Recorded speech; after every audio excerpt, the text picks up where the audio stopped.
Lazo.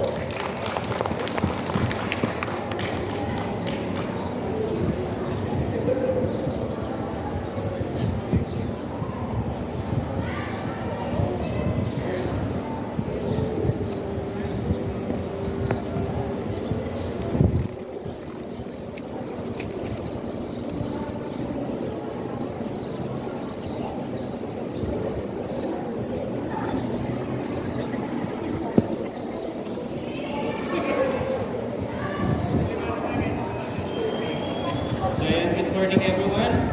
Magandang umaga sa lahat. So, kanina, akala ko dito, na-pressure ako kasi sabi, isa sa mga request din is, discussion is Tagalog.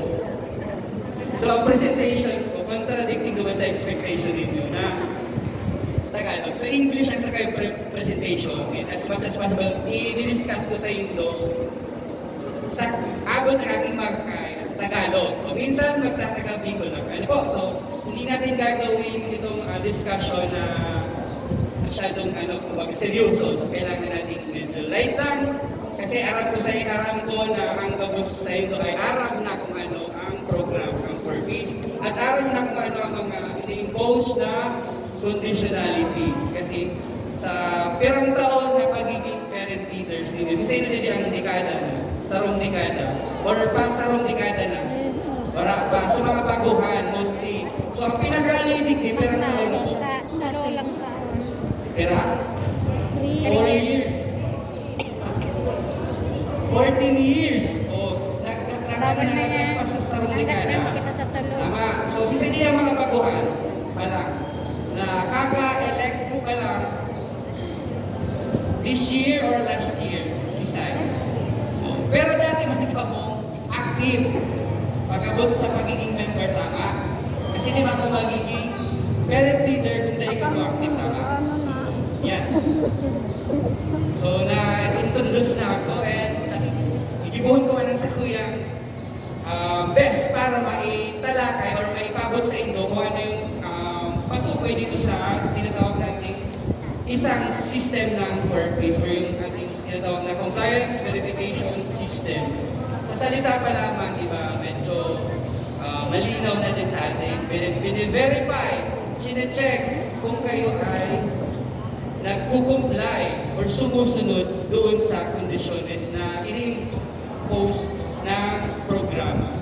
So, pero bago ang lahat, so gusto ko muna siyang bigyan ng diin kung ano nga ba ang definition o technical na definition ng parent leader. Sino nga ba, ano nga ba yung role ninyo sa programa?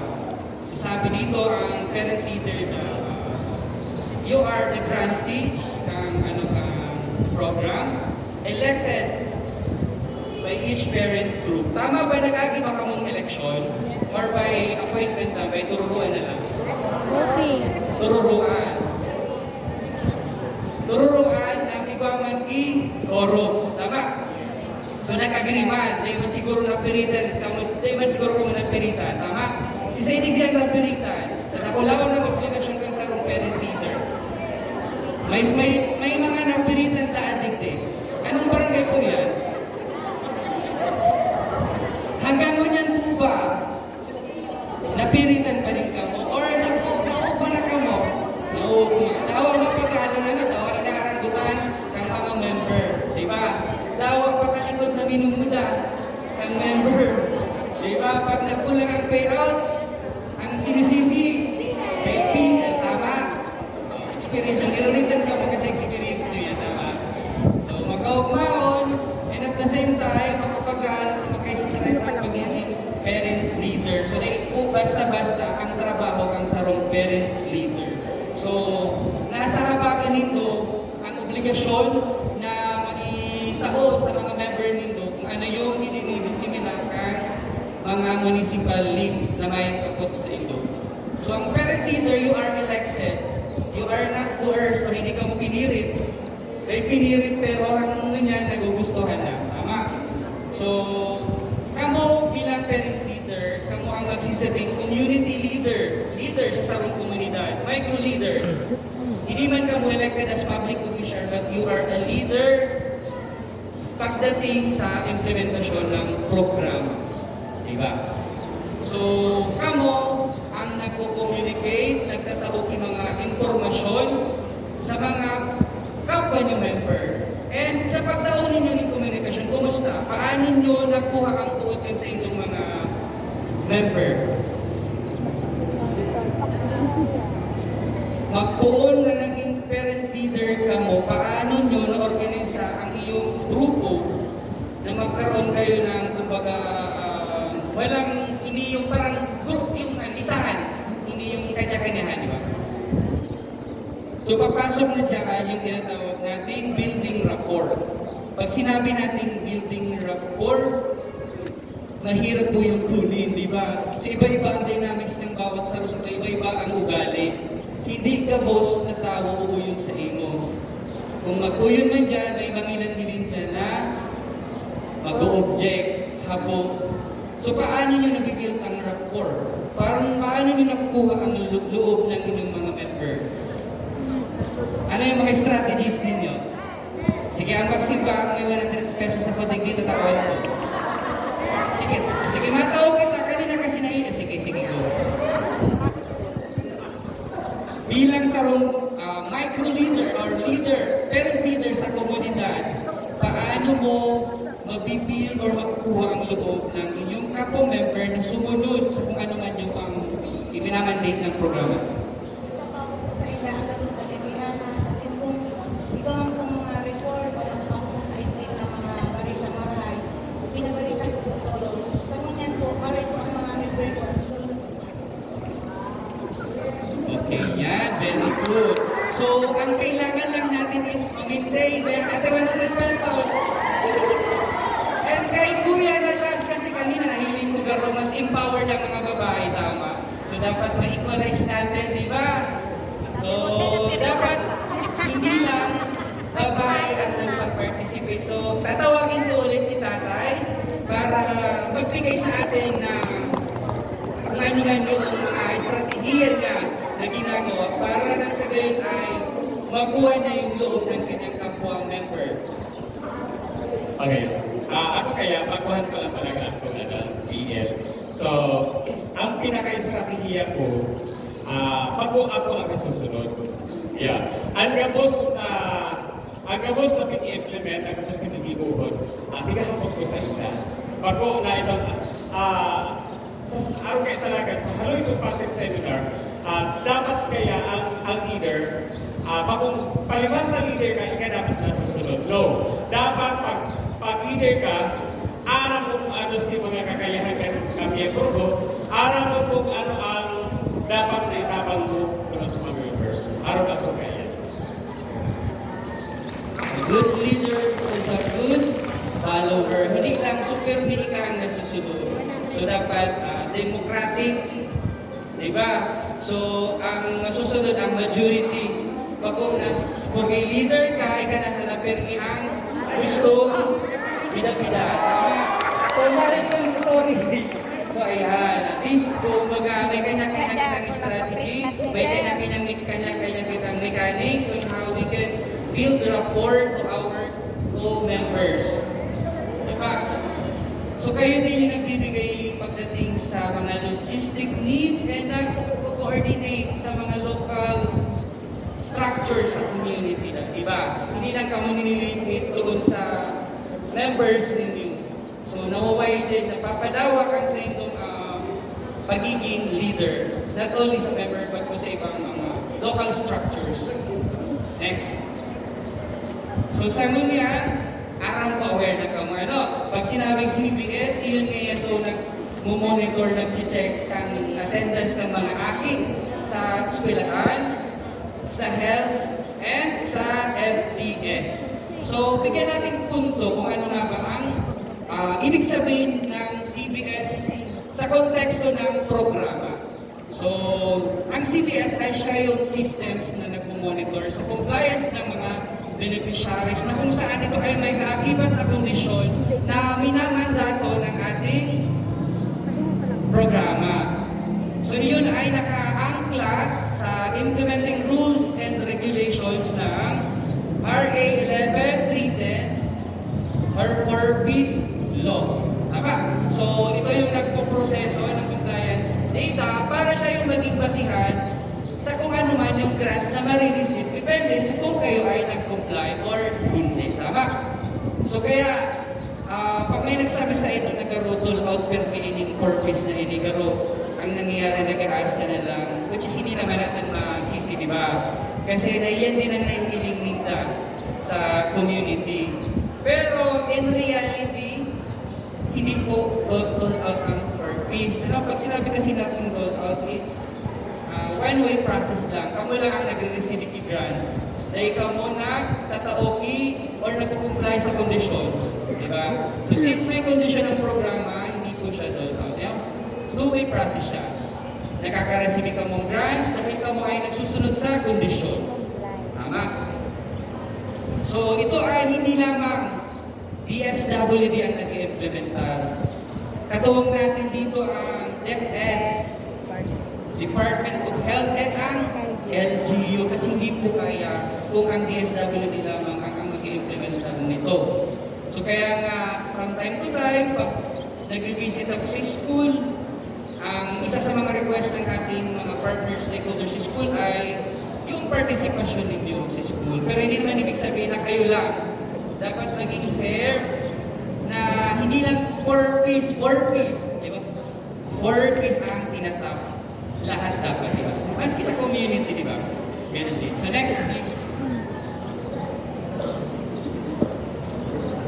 So, meron tayong proseso na sinusunod, di ba? So, hindi naman agad-agad na porque nag-comply ka na, nag-FDS ka na, makukuha mo na agad yung grants.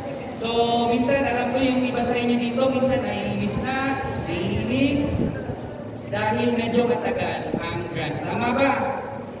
Matagal ba? Sino dito yung mga years na hindi nakakuha dahil wala kang ATL? Yung ibang members nila, yung ibang wala. Lahat naman meron, ano? Lahat ng members nila meron, ano? Except kung sa mga newly set. Lahat na meron, okay. Sige. So pagdating sa proseso, meron tayong sinusunod na 6 na proseso. So una dyan, papasok na yung trabaho o role ng BDM.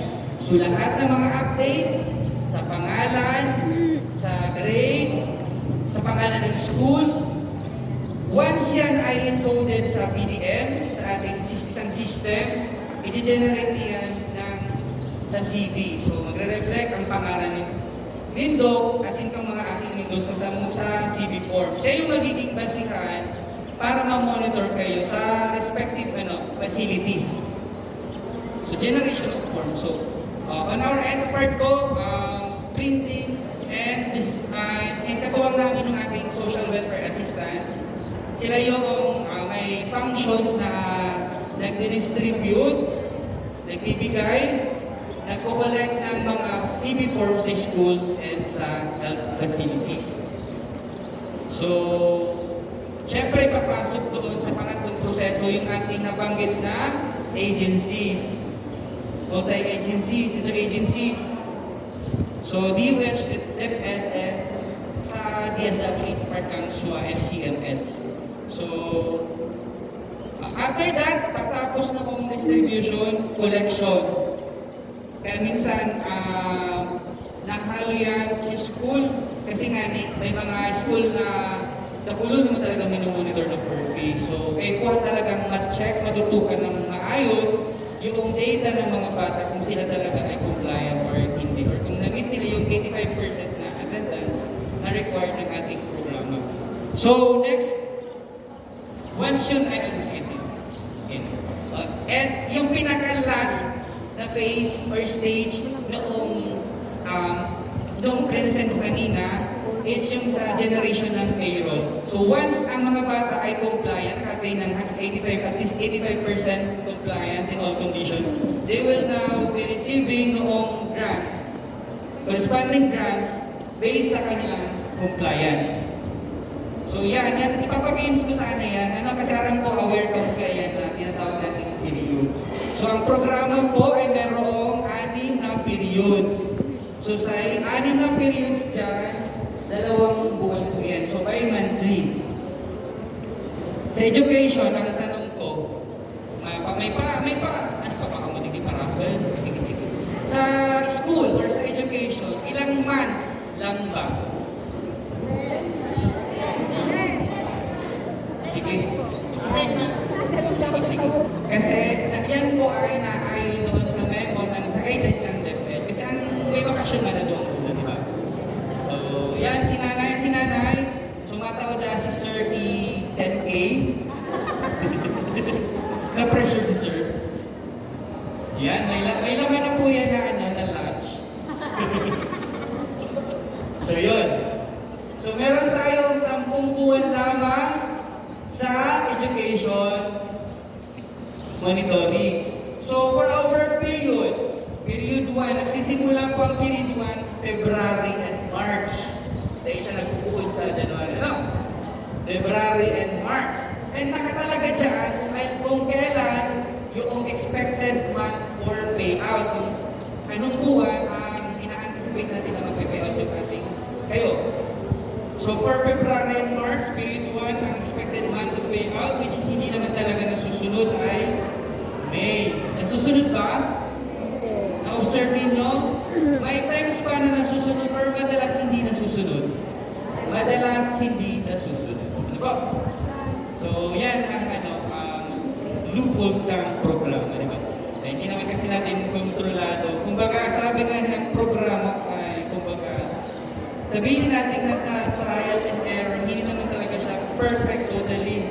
There's no such thing as perfect, di ba? So lahat meron mga, hindi siya lahat perfect. So may mga rough roads, may mga pinag-aagay na hindi masyadong maayos. So, yun. Kaya ganun. Hindi natin in-expect na lahat ay okay. Hindi okay na. So, for period 2, April and May. So, ang expected month for payout is June. So, yan po yung lumang schedule. Timeline. Pero, nasusunod naman. Pero kanina sa amin yung hindi naman talaga totally nasusunod. Minsan nasusunod pero bihira. Tama? So, for period 3, tandaan niyo po yan ang isururat na kasi pag may naghapot ng mga kapwa niyo member, may maisisipag pa mo. So, for period 3, June, July, so sa kanya, ayaw po kitang grant sa period 3 sa education. Bakit? Bakasyon. Kasi nagsimula ang klase sa DepEd, anong buwan? July 29. So, ang isang araw na lang, so hindi na siya i-consider as 1 month. So, nagsimula siya August. Tama?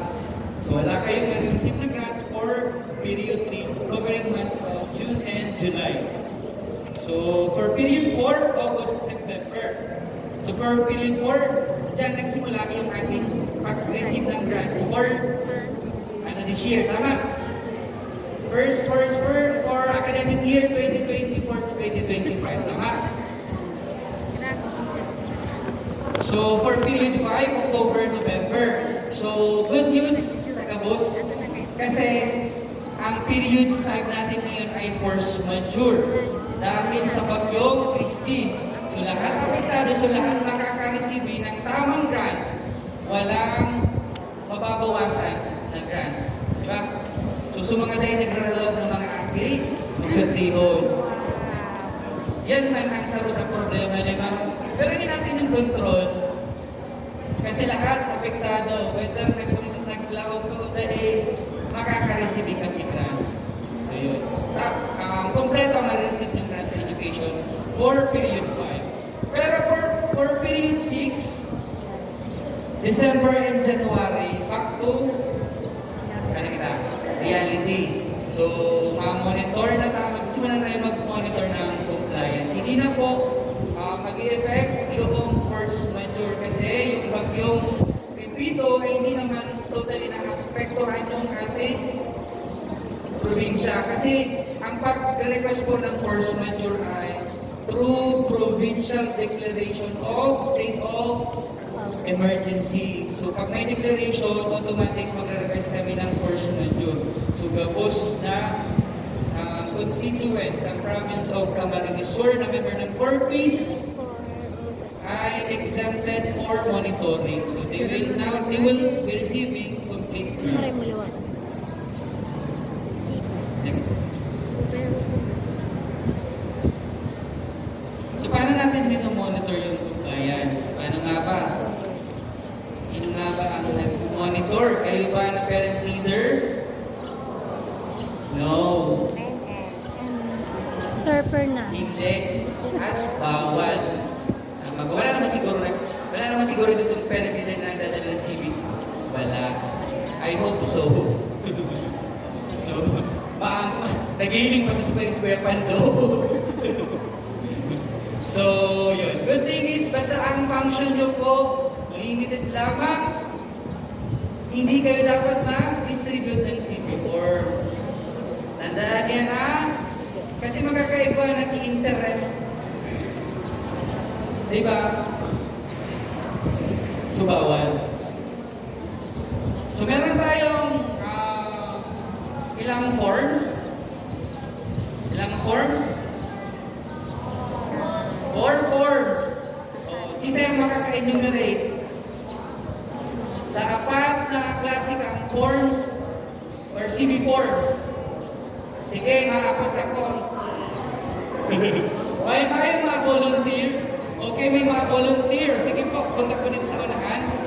Sige na po. Yan. Yan. Magpa-recitation kita, ano? So yan. Siyempre, hindi lamang yung number, ano? Sasabihin niya kung anong classic form yun. Grade 1 score, health form, scope form, tapos bus form, Sponsored. Yung sa part lang ang monitoring ng CV form. Pero tama, bus form, grievance form, health form, school form, ano pa? FDS. So ang FDS, anong number? CBF? Ay, di ko po sa bagay. Hindi man kayo nag-accomplish nila, no? So ang limited lang kamo doon sa grievance. Bus form. Sige, later on. Ayan.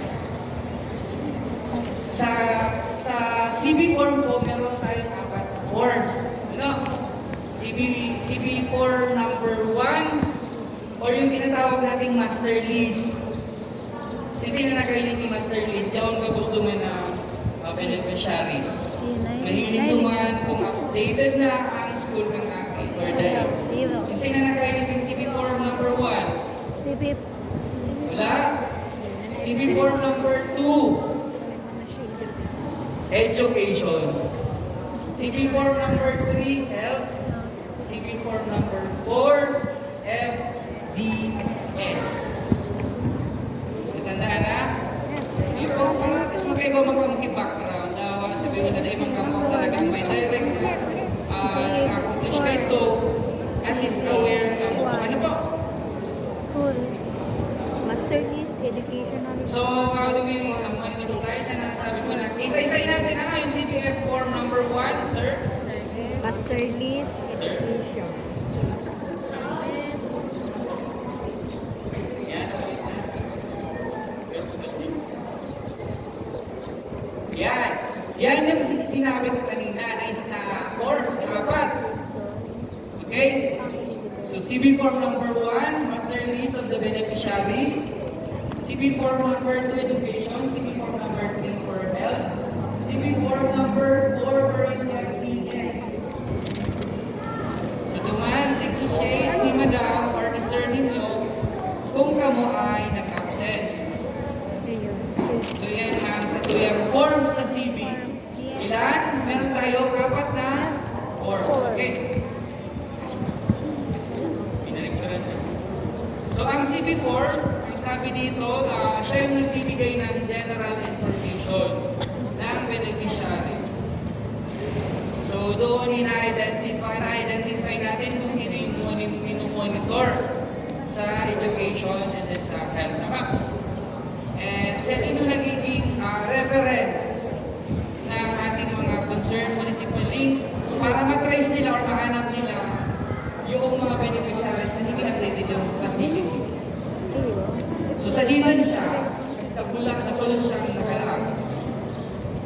Kapag may mga Details, school pa information na kung nag-a-attend, So yan, next.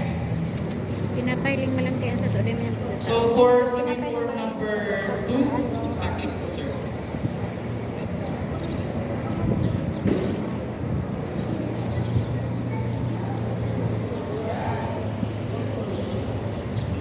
CB form number 2, siya yung nagpo-monitor or nag-capture ng compliance ng mga bata sa education. So naglalaman noon ng mga bata na kailan na 3 to 18 years old. Naalala niyo pa noon yung 4 Ps nung wala pang K to 12? Ang monitoring nun ay ilan? Kailan nagsisimula? Sa education, 3 to 14 years old. Di ba? So simula nang nagkaroon ng K to 12, tinaas, naging 18 na. So yan. So lahat dyan dapat nag-enroll sa preschool, elementary, daycare, elementary, and secondary or high school. So yan po yung sample ng CB form number 2. So dyan nagsishade si teacher. Sige po sir. So ano nga ba yung areas of verification along education component? So pag sa daycare, so once ang sarong aking nindo nag-reach na age of 3 to 4, expected na naka-enroll sila sa daycare. Tama? So perang percent kang attendance? At 85. least 85%. So sarong bulan, perang absent na kailangan ma-accumulate or makuha para hindi siya ma-shade. Sa isang buwan, maximum of 4 absences, meaning considered pa siya as compliant. So pag nag-5 absences, within 1 month, masishade na ang akin. Kaya ang mga akin nito, dawa sabi ko na half day lang naglalaog, ika-count na ito yan. Eh po, half day mo niya naglaog, nag-apply mo niya na haldaw, half day lang naglaog, susunod na haldaw, half day lang din. Counted as 1 day of ang absent kang akin. Eh po, so yun ang ano natin, i-seminar sa yung mga members na kahit na half day lang, ang absent, kinakount nito na yan kung perang beses na half day. 1 day. Okay? So at least 4 absences per month para hindi ma-shade or matag na non-compliant sa CB form. Okay po? So, for elementary naman and high school, senior high school, elementary, junior high school, and senior high school. So, 5 to 18 years old. So, pag nag-reach na K5 ang akin, dapat nasa kinder na. Okay? Nasa kinder na. Ang akin dapat. So, hindi lang naman tayo nakalimit doon sa mga regular class. So, meron din tayong tinatawag na ADN, Alternative Delivery Mode, and ALS. Diba? So, meron din tayong sa SPED. Hindi lang naman siya nilimit doon sa regular. So, ganun kita. Inclusive dapat. So, gabos, hindi lang sa may mga sa regular, dapat nandun din yung sa ALS, yung mga OSY, out of school youth, and yung mga PWD, yung mga active. Meron ba kayo dito ng class sa SPED, school? Alis meron. Wala. Alis. So yun yung kailangan. wala. Sa Naga lang nag-o-offer ng SPED class. Pero dito sa San Fernando, wala. Wala. ALS meron, syempre. Sige. So maximum 10 months per academic year. So paano natin tinitingnan kung ano yung magiging epekto ng pagiging drop-out, pagiging drop-out case, not enrolled, and transferred ng bata. Ano magiging epekto nun? So, ang may sample dito. So, halimbawa, for first month, compliant si akin, meaning nakalagay sa 85%. And for the second month, na-drop si Aki. Sinuwang bulan ba mababayaran siya o hindi? Or isang buwan lang mababayaran sa kanya? Isang buwan lang. Kasi na-drop siya, second month na. So, sa first month, compliant siya, yun lang yung marireceive niya. So, balik na rin natin yung scenario. What if pag sa first month siya na-drop? Automatic, syempre, 0 grants. Kasi sa first month, sakop niya si mga succeeding months. So, ayan. So, for not enrolled naman, totally pag sinabi natin not enrolled, ang karamihan ng kaso niya, dahil lang nakapag-update si Aki. Ang iba namang monitor pa sa elementary, pero high school na pala si Aki, grade 7 na. Dahil na-update. So, syempre, ang school, ilalaki na ito, na dahil naman may answer, na enroll. So, may remedyo ba tayo doon? Yes, sir. Anong remedyo natin doon? Mapasa ng school. Mapasa po ng school, sir. Magpasa ng school cert lang? Passport. Last form lang? Mababayaran ba yun? Pwede ba yung mabayaran or hindi? Grievance. Grievance.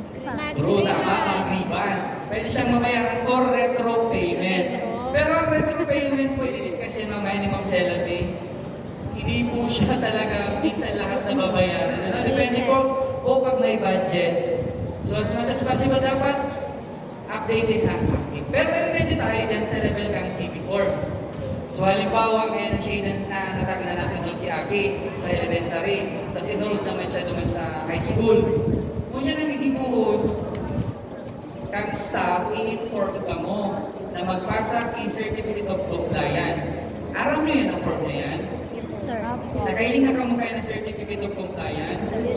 So papapirma nito doon sa high school, magtataurin kay school cert, ipatuloy na siya enroll at ipapasa sa amin. Kasi during encoding, hindi namin i-remark na non-compliant or not enrolled si Aki. So mababayaran pa din kamo.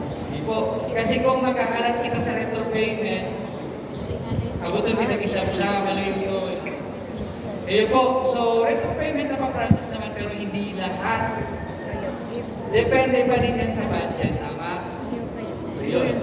Kaya kung may mga Aki or may mga member ka mo na may Aki na they have residency facility, na grade 6 pa namang monitor pero enrolled naman talaga sa high school, i-update na po yan, yung mga Aki na yan. Di ba?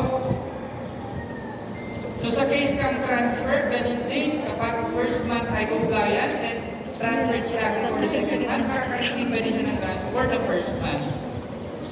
And kapag transferred siya for the first month, automatic, the succeeding months, ay hindi na siya mababayaran. Eh po. So sa health naman, may mga member ba community na especially sa coastal areas, kasi mga taga-coastal digit. May mga member po ba ka muna nag-paakit sa Arong? Wala na. Very good. Nice. So, ang CPF3, siya yung nag-capture ng monitoring nung siya yung nagpo-monitor ng compliance sa health. Sa Burby, sa ano pa, anti-vaccination, weighing, hanging, ano pa, sa mga panos, gano'n. So, it contains ang beneficiaries na may edad 0 to 5 years old at mga buntis. So, yan yung sample na pero mamaya may present ako sa inyong data na medyo mababa pagdating doon sa pregnant. So, tingnan natin kung ano yung naging root cause noon. Bakit mababa? May mga Okay. Sige. family So, plan. for that component, pero ano yung nare-receive ninyo? 500. 750. O may punta ko. Halimbawa, si Kabus na monitor sa health, nag-comply naman. Ngunyan si nanay nag-absent sa FDS. Oh, wow. Bawas pa talaga. Mababawasan. So sa health ka nga makukuha. Sigurado ka mo. Sigurado ka mo na sa FDS, di makakakuha sa health, makakakuha. Sigurado? Hindi. Kasi ang health tapos FDS, kambal yan. Si Simon dyan ang absent, damay na. So halimbawa, absent ka mo sa pinag-check up sa health, nag-FDS naman, ay ikaw mag-receive na grants. So dapat parehas. Okay po? Magtugang iyan. O karong sarong persona lang iyan. Na dapat na ipagkawala yun. Na dapat sunodun. Color natin kumbaga. Yeah. So dapat parehas. Sunodun. Sige. So ano yung mga ina-avail natin for pregnant women? Sa pregnant na babae na nanay. So availment of prenatal services. So pag nag-update ka mo, igwa ka mong form na tinapod na LMP last menstrual period.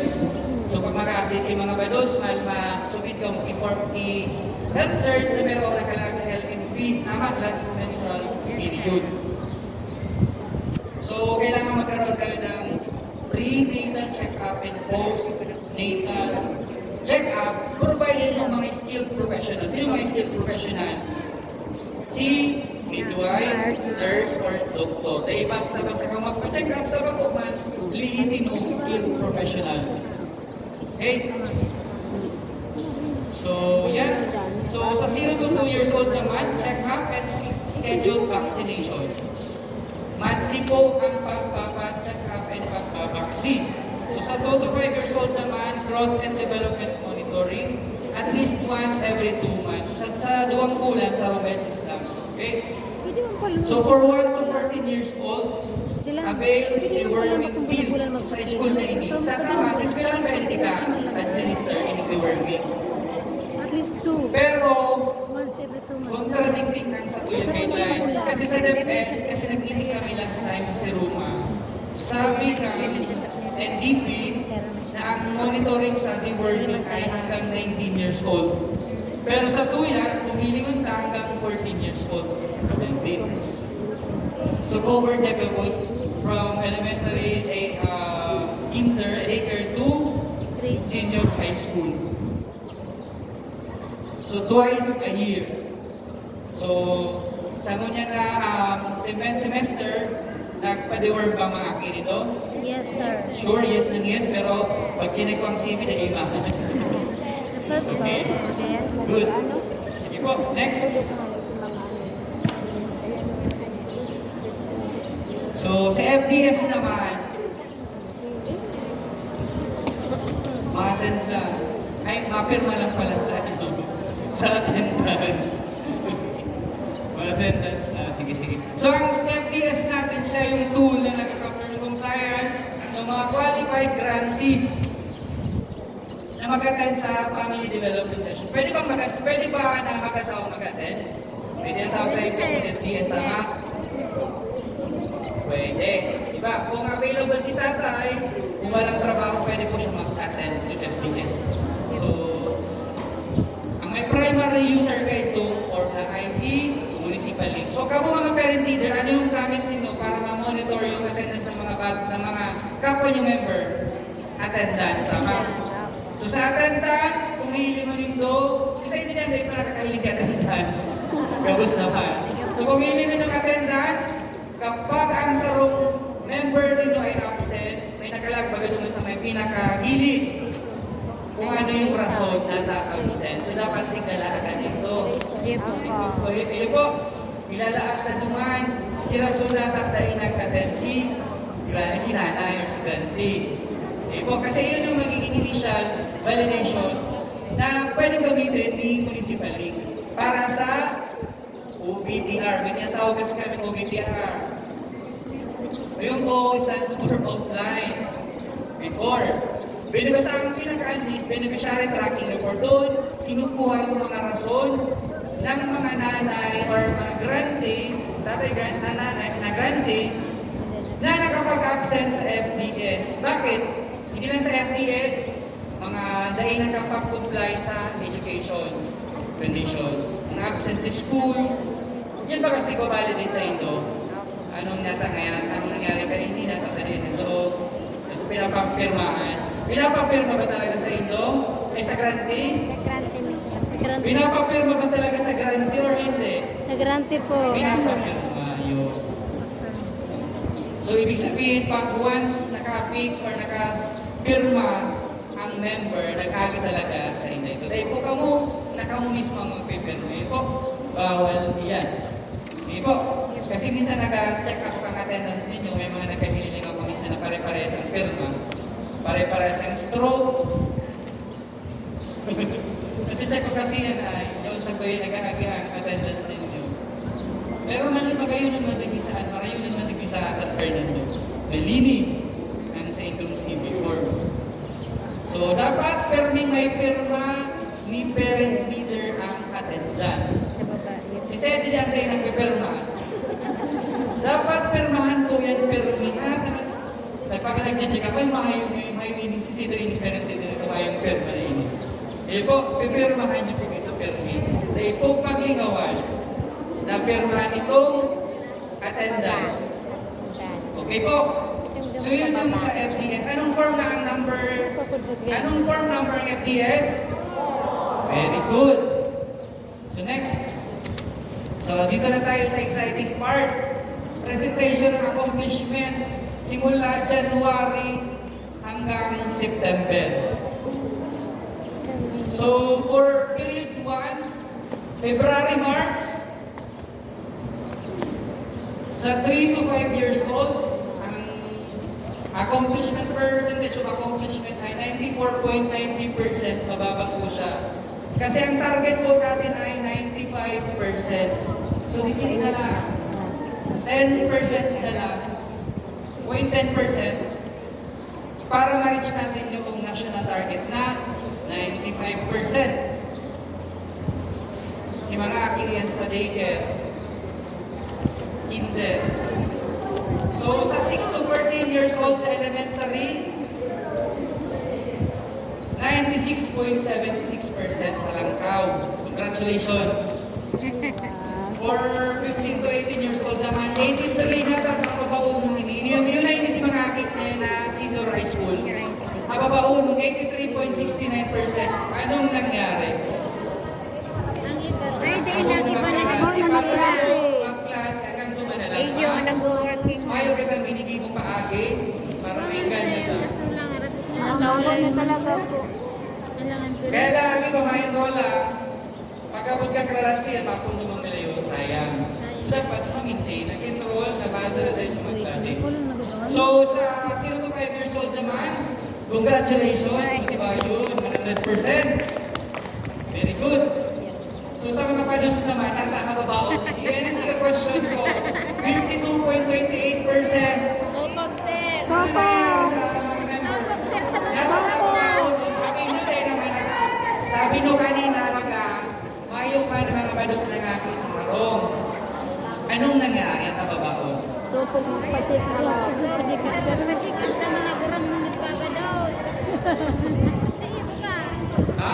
Sopag, magpacheck. Ako yan sa family planning, kapag ko na natababaon, sa mga minomonitor na binigay sa mga eligible na pregnant, nababaon ng compliance.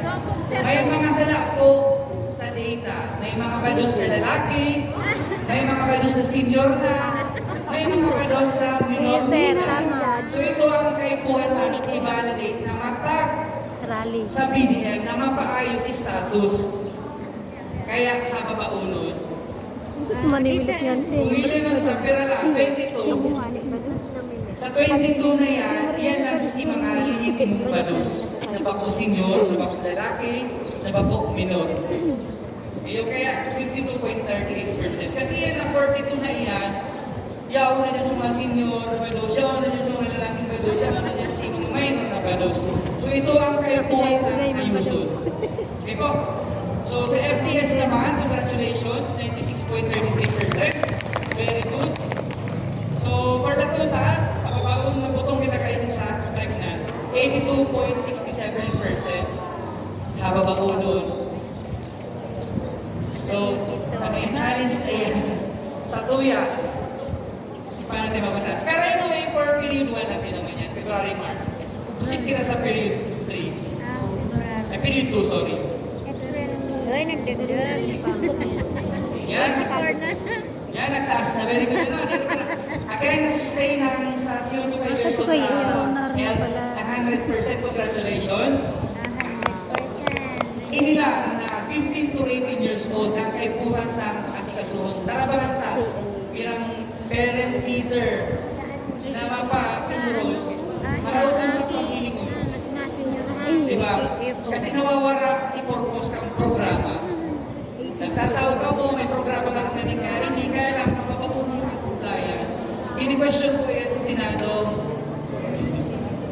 Pini-question niya, nata, kaya ta, garo pa ko man may effective ang pork base, aliw na lang na iyan.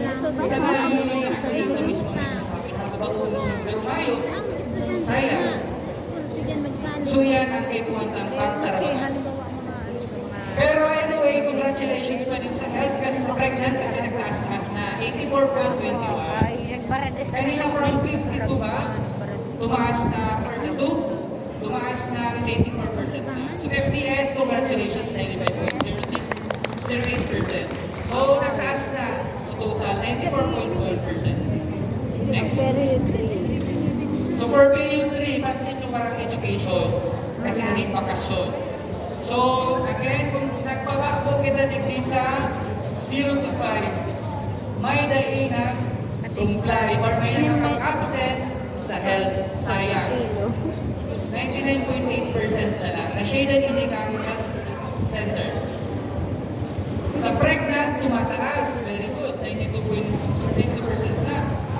And sa FDS, 95.79. Consistent. So, congratulations. So, for period 4, August, September. Okay? So, sa 3 to 5, 91.82%. Nakapulong. 95 ang target natin, 91 lang nakuha natin. So, sa 6 to 14 years old, 96, congratulations. Mga mahigos-higos pa ang mga akit na nasa elementary kasi nasa junior high school mga klase. Pag abot sa senior high, 81.70. Kung science matapos na, duman na naging hinugat ang mga akit, maglaro. Nababaunod. Yung pahiling na po yan sa mga parenting, sa mga kapwa members. Ano? Na iyan ang data na iyan, magre-reflect si performance ng mga akit pag-abot sa pag-comply naman sa attendance sa school and sa health. So sa pregnant, congratulations, naka 100% na. Maraki na kaya. So mga for updating. Sige, sa FDS, 95.56%. Very good. And for the total, 93.13%. Kulang na lang, ma-reach natin yung 95% na target. Next. So ito na, yung pinakihintay natin. Top 10 barangays with the highest compliance rate. So from January up to September po yan. So congratulations sa Barangay Pinamasakan. Sa Barangay Pinamasakan dito. 98.74%. Kita. Ay, di ba, Pero teacher ang Pinamasakan. talaga. Ano yung buka para kita sa price? Ba't kita naabot kita pa siya? Bebera na, 95.2. Hindi, bawat isa. Sige. So,